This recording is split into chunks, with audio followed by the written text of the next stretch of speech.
in the Avenger, and we're out car shopping. We happen to be down here at a Nissan dealership, and we are looking at the 370Z. And we figured, you know what, this may be a good opportunity to talk about buying a car. Things that you do to buy a new car. Well, we're not getting this one. We just saw something here. There are scratches on the front of this car, so we'll drive this car, but we probably won't buy it. But we figured we'd talk a little bit about what are the sort of things that you need to think about when buying a car.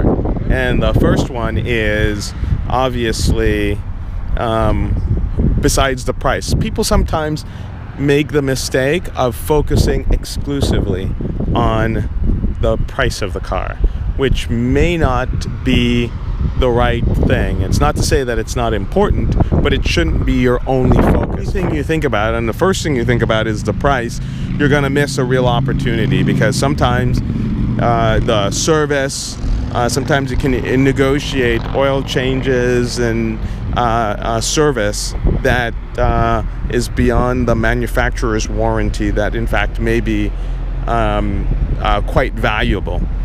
So don't always just focus exclusively on the price, because you may miss the opportunity. The biggest thing you really have to decide is, am I going to purchase or am I going to lease?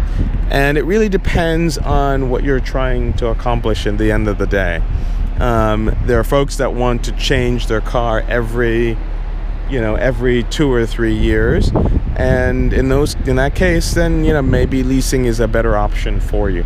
The problem is that, of course, is you'll be making payments and you really don't own a piece of equipment at the end of that point. But on the other hand, that piece of equipment is depreciating.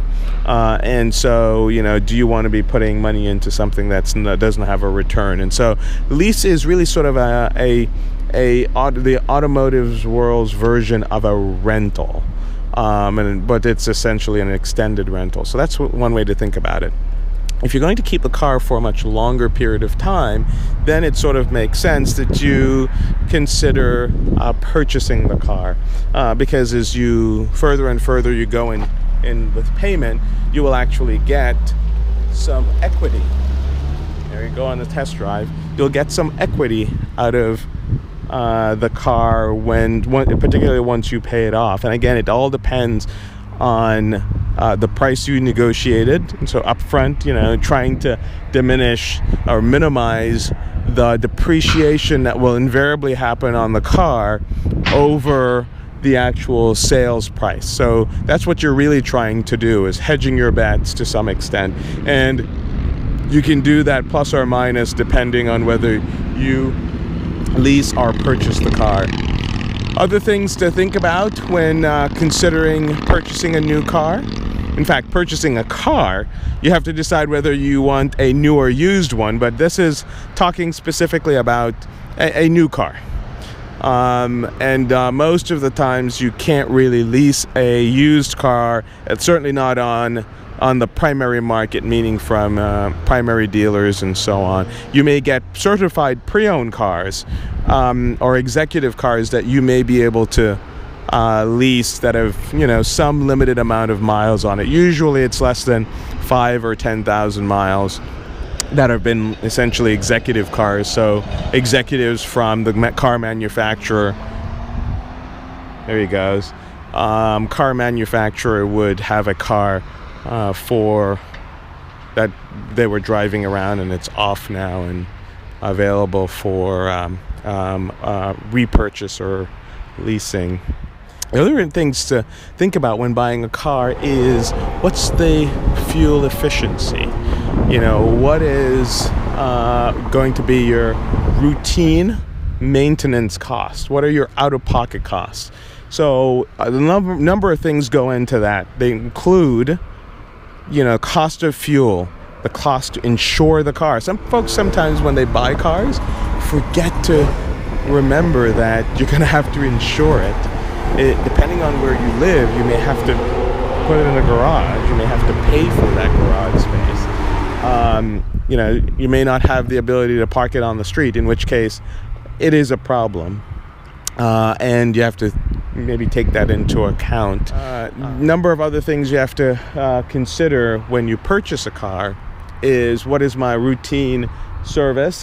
And again, that's why it's so important, because if you can build that into your negotiation, where you get, say, the first year or two of service, that could significantly reduce your out-of-pocket expense. And most of these car manufacturers will give you the first oil change for free, and then the other ones, can run anywhere from $30 to $150 or more, even depending on what your car is. Exotic cars are a whole different ball game. I'm going to do a video separately on the maintenance costs for an exotic car like the Avenger or the Red Storm or the White Horse, but I'll do that in a completely separate video. But this is something you have to really keep in mind and remember, that those are some of the costs that you're going to have to think about and sort of factor in to your purchase. When you're deciding on lease or purchase, you have to decide on what your interest rates are. So if you're going to buy the car cash, it's a completely different story than if you're going to finance the car. If you're financing the car, you have to think about what's your credit score, and things like that. If you have a really good score, chances are you're going to get the lowest possible interest rate. At least the better your score is, the better your interest rate is, and it can make a car that's borderline affordable to you more affordable if you have really good credit. So that's so important, so critical for many of you. Start building your credit. If you don't have a credit card, it's probably not a bad idea to try to get one, and make sure that you make your monthly payments. Don't make monthly payments on time. You don't have to run the bill up and make it really hard, but weirdly enough, if you have a credit card and you pay the bill fully every month, that doesn't establish your credit very well, and so some folks actually make that mistake. You do kind of want a small balance, and you want a history of paying your bills on time. So for many of you who are my young viewers, just keep that in mind as an important factor. It works wonders. Now, I always hear this, I got my first job and I'm going to go and I'm going to buy myself this really expensive sports car as my first car. Bad idea. I think, we're going to talk about this in further in the vlog in the success series, but there's a right way and a wrong way to do it. And if that first job you have, you're probably better off buying a house before you get that really, really nice car. Buy the house, and then you'll build credit and equity in that house, and it can get you a really nice car. It's one thing to look at them online and see all the stats and the horsepower and all the things about the car, but the truth of the matter is, not until you get inside the car, you sit and you're actually driving it yourself, can you really decide, is this the car for me or not? And so the bottom line is, I tell a lot of my folks, is you need to drive the car for yourself to decide, is this the right fit? You see how it handles and how you drive, if that is in fact the right car for you. So it's a challenge, and it's really what you have to do to come to that conclusion. So it's a very personal thing, and you just have to do it and kind of decide once you do it. Don't shortchange yourself. You have to look at the big picture. You got to look at everything. And the best way to do this, frankly, is to put it down on paper.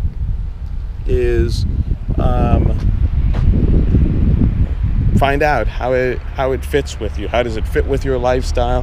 How does it fit with what you're trying to accomplish, what you want? And once you kind of know that, you're good. And those are some of the few things that result in a successful purchase of a car. Just like that.